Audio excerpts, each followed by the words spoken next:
the keynote panel on growth to discuss creating intuitive experience among consumers. Let's welcome on stage for this our moderator of this session, Abhinav Mishra, director at Martechvibe. Ladies and gentlemen, please put your hands together for Abhinav.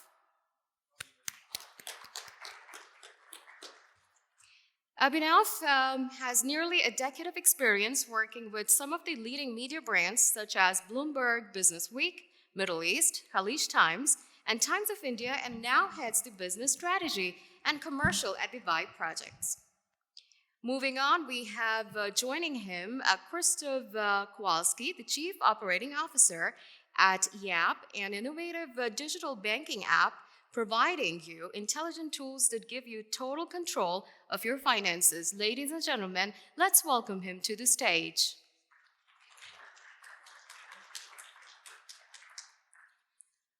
We'll be also joined by Amjad Al Sabbah, who is the Regional Director of the Kingdom of Saudi Arabia and North Gulf at Sprinklr.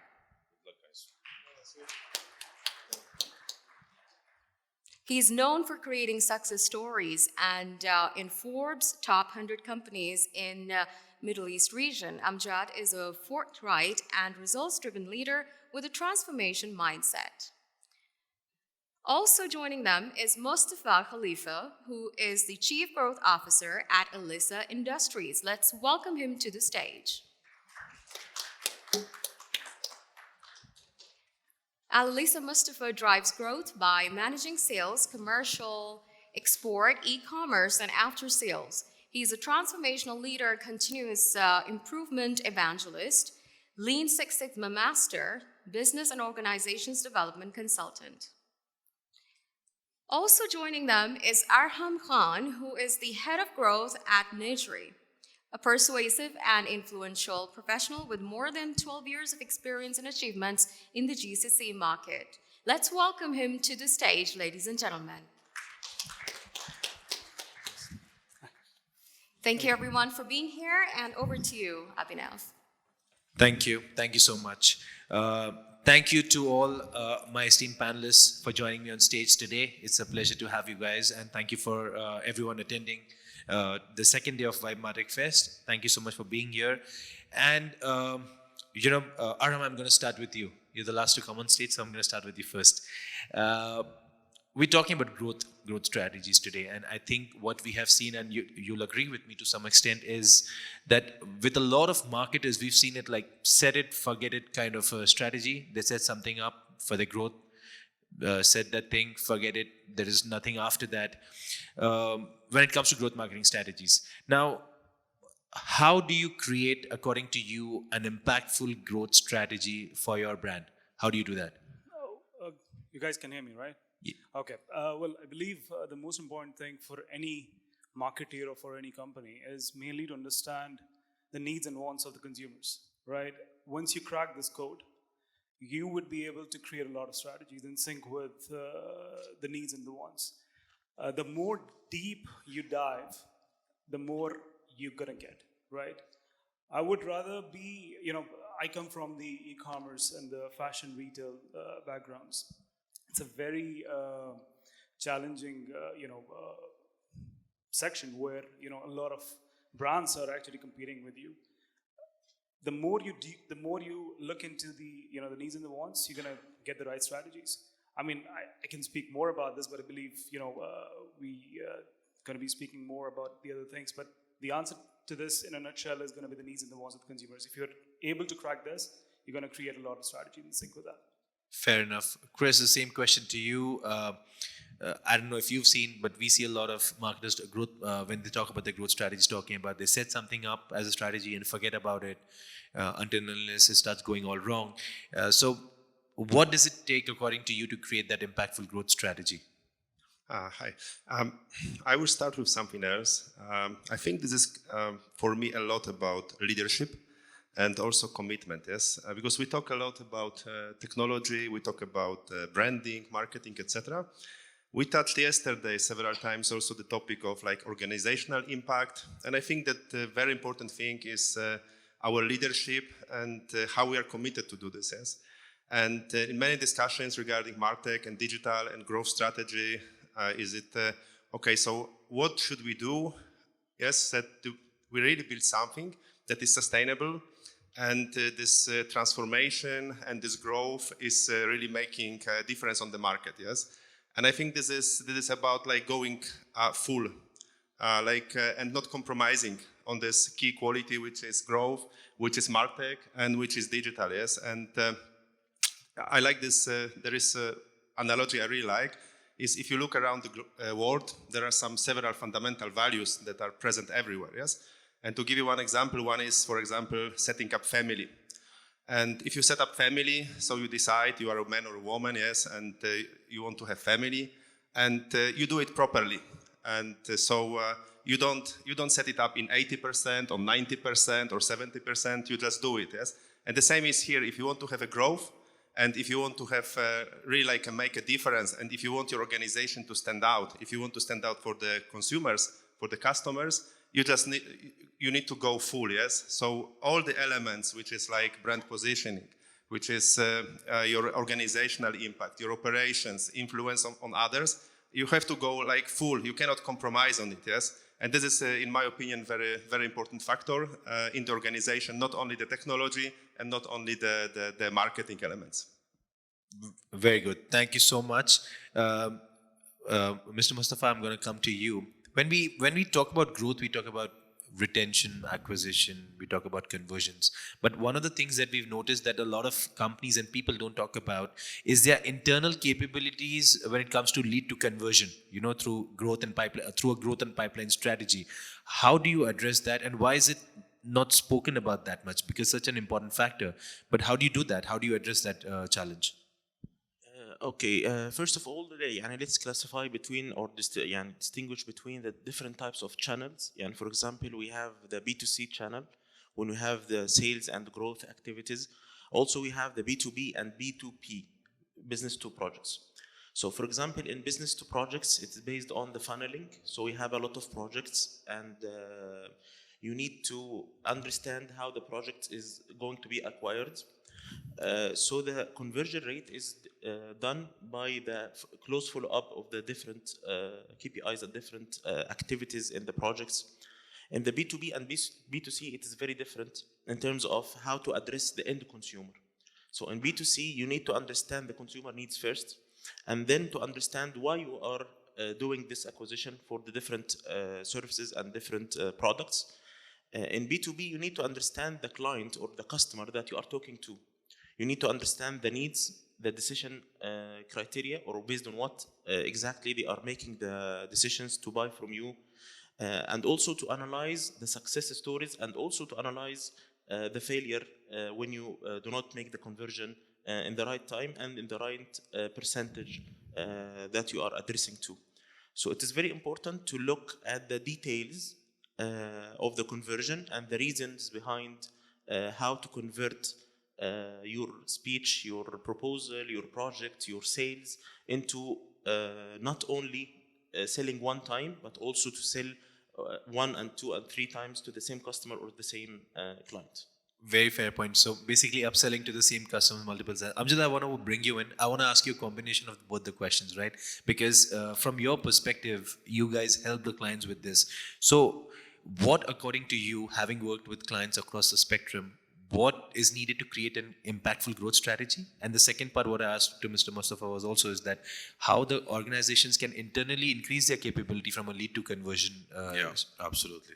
In SaaS, it's more about, when it comes to growth, it's really about the ecosystem that you build around you as a company.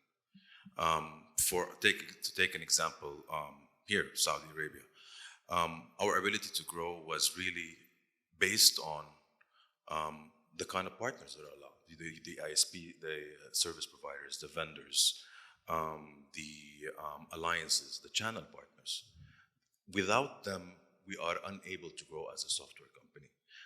Yes, we can go and hire people, but today, in today's world, I think we need to be more agile. Previous companies have done it. The Microsofts and the SAPs, they go and they massively hire because obviously they're at the stage where they can do that. In today's world, software and technology companies who want to be really agile and be able to move, you cannot do that without strong partners and alliances to help you serve parts of the business that you don't really need to invest into, because they are experts on the ground. They can implement for you, they can help you sell, and they can help also create pipeline for you. Which takes me to my to the second question, which is about growth and exactly impact. For us in SaaS, it's all really about the target list. The conversion starts with the target list. The standard in SaaS is 3.5. You need to build 3.5 times your pipeline to be able to achieve your target. So for example, if my target is $10 million, that means I need to generate a pipeline of $35 million. What we do internally to really support this is even go 5 times. So generate $50 million pipeline to achieve a $10 million pipeline target. Fair enough. I think so. Strong alliances would be the key takeaway from your answers. Absolutely. Arham, coming back to you, I think no conversation about growth would be complete without talking about McClure's ARR strategy. Now, what part of that strategy do you think organizations are focusing on right now, and what part, according to you, unfortunately is ignored today when it comes to the McClure's ARR strategy? I mean, let's start off with this McClure's strategy, the AARR strategy. Let's look at, break it down into different, things, which is acquisition, activation, retain, you refer and you generate revenues. I would rather, club them into an attract, engage, connect strategy, which is actually being used by Nike globally. So what they do, it's the same thing, but they have literally used it in a way. I believe companies, to your question, what they should be doing and what they are missing on something is they acquire customers. They're spending a lot of money. They're spending a lot of, they literally, let me just use this word, burning money on acquiring customers, but then they just let it go, right? They're not, activating them. They're not, forget about retaining. I mean, if you activate them, the retention can happen. It's a start of the activation. It's a part of retention. But I believe the company should rather be, thinking about retaining their consumers a lot. Especially the industry that I come from. If you're not retaining them, out of sight is out of mind. If you're not retaining them, if you're not literally taking care of them, if you're not making them feel special, if you're not personalizing, in-app notifications or, so on and so forth, you cannot retain them. And the moment when you don't retain them, you cannot ask them for the referral. Right? So forget about the revenues, right? Acquisitions, a lot of companies are spending a lot, but they're not spending to retain them. Retention is something, it's a byproduct of acquisition, yes, but retention, I believe, is something that companies should be, literally spending time and energy on retaining consumers. Everything else is a byproduct. Revenues are going to come. And what you've said is very important, is because we see that trend, especially after the pandemic as well. I think this is the only one time that we'll thank the pandemic for it. What we've also seen is exactly what you mentioned, right? Before the pandemic and during off late, the focus was on acquisition. But now the focus is slowly shifting from brands towards retention. So I think that's a very important point. Chris, do you want to add to it the same thing? What aspect of the McClure strategy do you think brands are focusing on, and what aspect of it are they ignoring right now? I really like the angle you started. Yes, I think this is the key, all these 5 letters, because the question is, what is the ultimate goal of our marketing operations? Yes, what is the ultimate goal? Why we are doing all this? Yes, and it's very often very tempting to be focused on telling the story, making great social media, talking a lot about Web3, metaverse, etc., etc. And then customers come. Either this is B2B, B2C, and then the question is, what next? Yes. And then, of course, we can repeat it over the years. But my experience is the longer you are on the market and the more crowded the market is, because we have to be aware that there is more and more players coming. And then it's kind of, sometimes my experience, it's easier to be in the acquisitions stage, to be in the storytelling phase. And it's more difficult than to build something that is sustainable, that you are able to keep the customers, because this is the moment then you make money on them. If you look at the biggest brands, the more lifestyle brands, even talking about Apple, Nike, Starbucks, etc. Yes, they are building brand ambassadors, and this is the ultimate goal of everything. Yes, you want to have customers that they stand for you. You want to have customers that bring another customers based on word of mouth. Yes, this is the value, but you have to project it. You have to design it from the end to the beginning. So if you want to go there, you have to think about this. Okay, what is important for me? So the customers are the brand ambassadors. Yes, if they are the brand ambassadors, your NPS, your customer experience have to be wonderful, amazing. It means that they have to retain with you. Yes, and so then if you think from the end, you start to think about all the other elements that will come, and then you see that the beginning is only the beginning. Yes, and I know it might sound cliche, but this is like crucial because it's very easy to get a lot of customers, and we've seen it for the last 10, even more years across all the countries and continents. There is lots of interesting startups, fintechs, etc., that they just disappeared after some time because they were not able to activate, engage, monetize, however we sell these customers of them. A very good answer, Chris. And Mr. Mostafa, taking a cue from what Chris and Arham mentioned about retention, how do you see the link between customer retention and the customer lifetime value? What is your take on that? Like you said, it's very important to have loyal customers. Loyal customers are built around the true experience of the customers. Yesterday, in the first panel speaking, we have the CMO from Saudi Airlines, and he was giving a very good example regarding his barber, because he is going to his barber for the last 20 years, and he is very taking the easy of service. So he's sitting like this, and he do all the things for him as he would like. So imagine any of us that have, for example, a store that he used to go for, or any service that he used to have it for the last 10 years, for example, or even 5 years. You did not notice that, for example, the prices are going higher because you are satisfied with the service or with the product. Also, the probability of the add-ons or the sell up, or items that you can sell. For example, this barber can sell a new hair cream, for example. He can sell any other services. So the trust is there between the service provider and the product and the customer. This is how you increase the customer value, that you are generating revenues. The issue that most of the companies, or a huge part of the companies, look at the customer retention and customer loyalty as it is a cost for the company. So the revenues or profits will go low.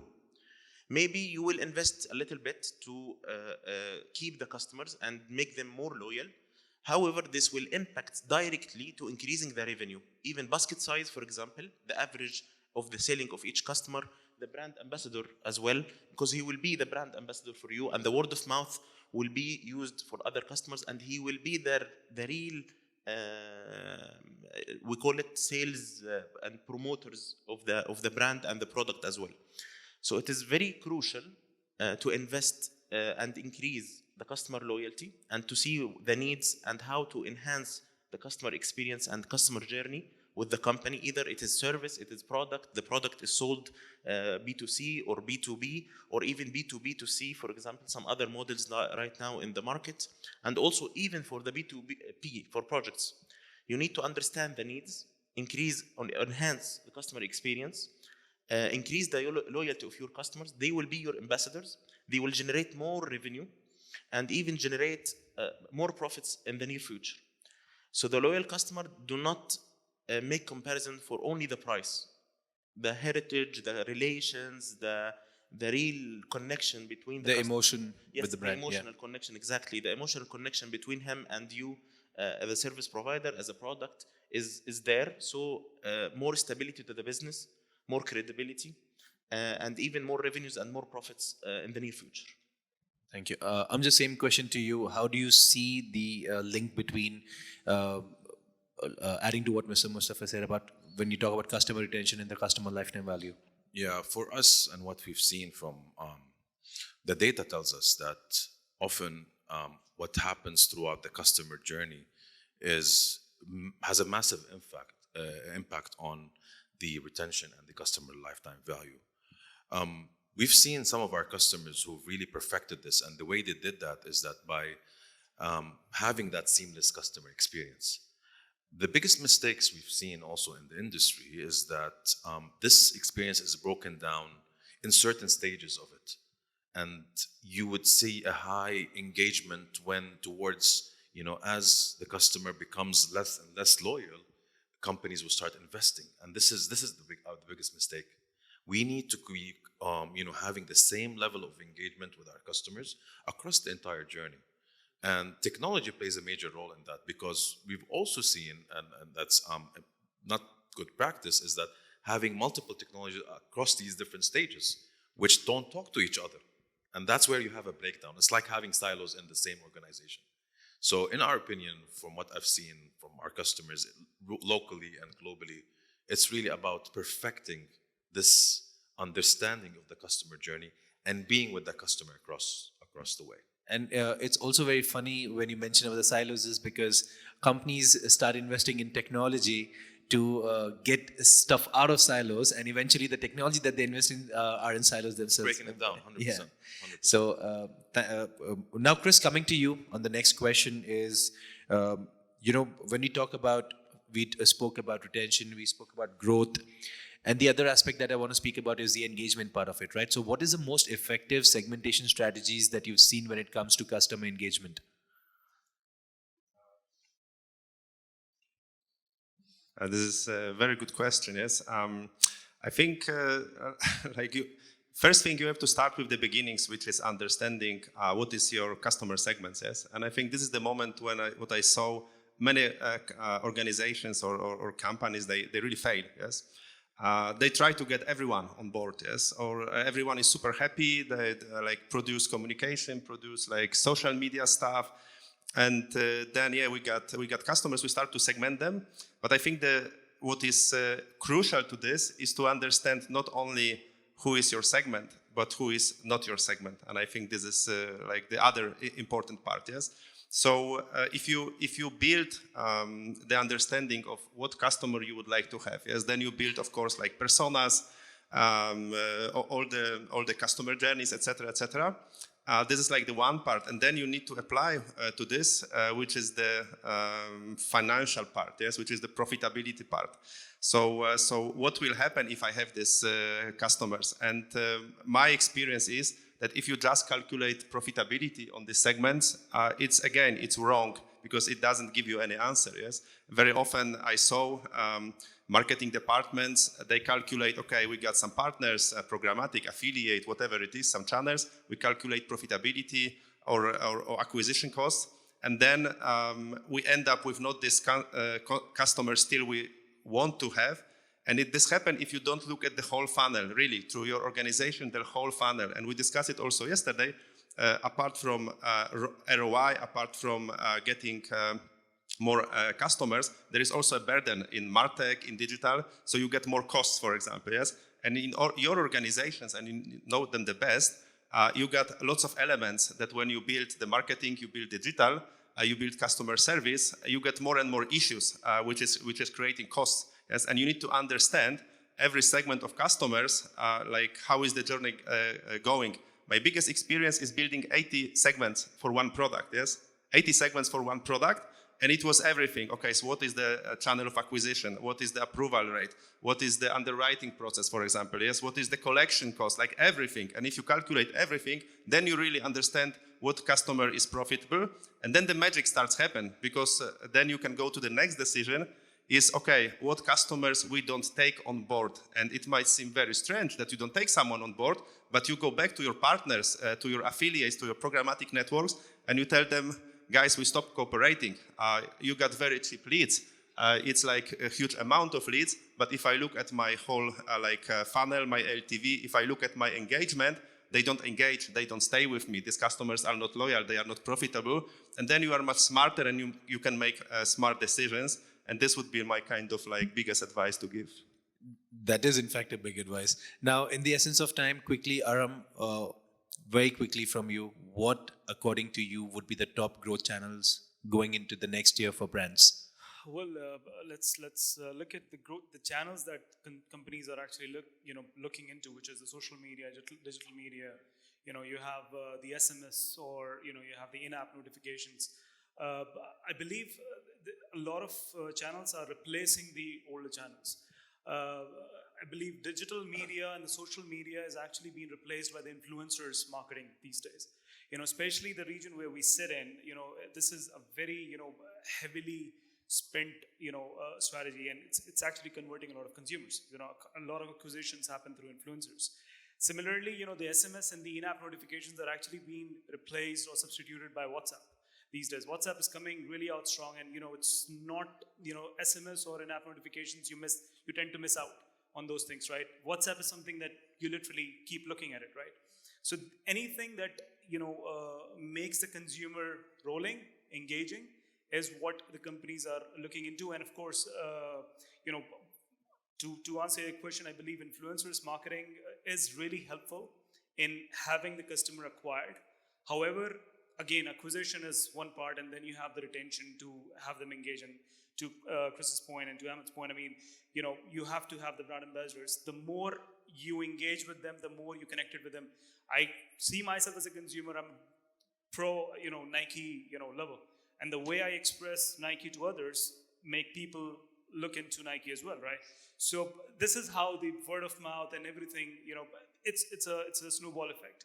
So I believe influencers marketing and WhatsApp is replacing a lot of the previously used thing. However, it's expensive, but it converts more consumers. Thank you. Mr. Mostafa, do you want to add to that? What, according to you, would be the top growth channels for brands going into 2023?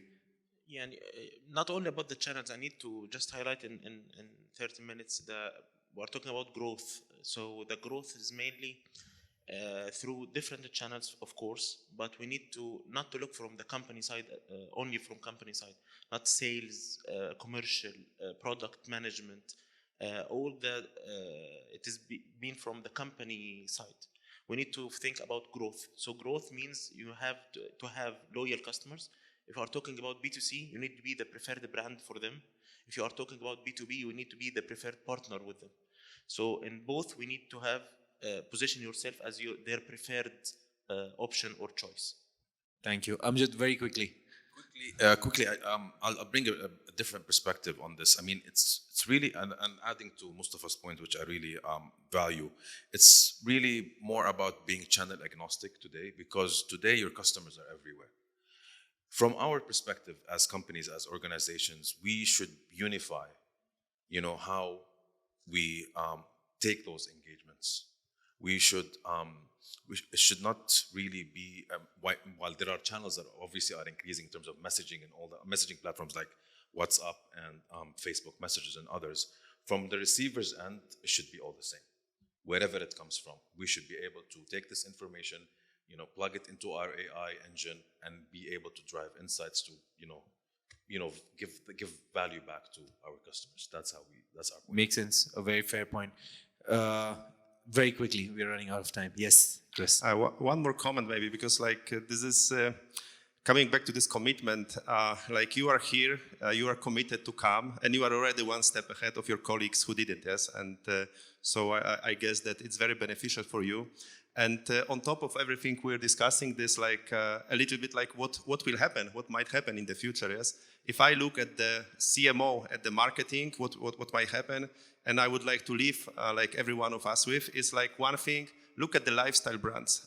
This is the engagement, this is the connection, because we have more and more means across the whole world to connect with the brands, yes? And this is something you need to find your way, but this is crucial for you. If you want to be a successful brand, you need to be able to connect your message to what your customers want to achieve in their life, yes? And this is if you look Starbucks, Nike, Apple, etc., this is what they do, yes? Then we are talking a lot about retention, engagement, and maybe one more thing I would like to stress is simplicity. Really go for simplicity. Don't do marketing, don't do digital, which is bringing the product set you got in your organizations, because this is difficult what we are doing, yes?